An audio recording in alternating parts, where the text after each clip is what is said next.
The road to the city was long, dust-coated, and loud with the hum of dreams. Sei sat quietly at the edge of the bus seat, his small bag clutched against his chest, holding everything he owned: two shirts, a worn Bible, and a handwritten letter from the village chief who had believed in him. He had nothing. No parents. No siblings. His mother died giving birth to his last brother, who didn't make it past the first week. His father was buried during the rainy season, in a shallow grave that collapsed before the third day. Hunger and hardship had been his earliest companions, but so had kindness from strangers and wisdom from elders who saw something in his silence. What he lacked in schooling, he made up for in determination. He walked 5 kilometers every day to help at the village repair shed, learning how to fix anything from broken radios to creaking doors. At night, he read old newspapers by lantern light, collecting big words he didn't understand and asking the schoolteacher about them in the morning. When the chief's cousin in the city promised a job opening at a top-tier company, Zenko Group, as a cleaner or file assistant, Sei didn't think twice. He left everything behind, blessing the village soil with his footsteps. 2 years later, Sei rose every morning at 4:30 a.m. He cleaned the halls, organized dusty cabinets no one else cared about, and always wore a quiet smile.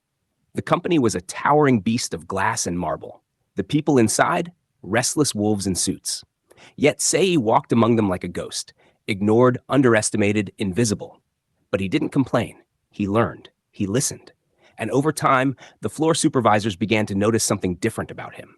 His reports were neat.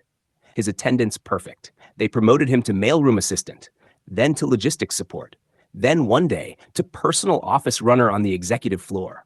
And that was when he met Simi. She was thunder in heels, daughter of the company's founder, hair always sharp, clothes always loud. When she entered a room, conversations died. People trembled, bowed, stepped aside. "Do you think because you have a degree you can waste my time?" she shouted at an intern once, slamming a file on her desk. "You're lucky. My father still allows children like you to touch his company." She had slapped a manager for turning off her office AC without permission. One man resigned after she threw her tablet at him for correcting her spelling in a presentation. She was brilliance wrapped in cruelty. Simi's office was a fortress. Floor-to-ceiling glass walls, a chrome desk that shone like ice, and a long row of awards and certificates that screamed success louder than any introduction. No one entered unless invited. And even then, most didn't speak unless spoken to.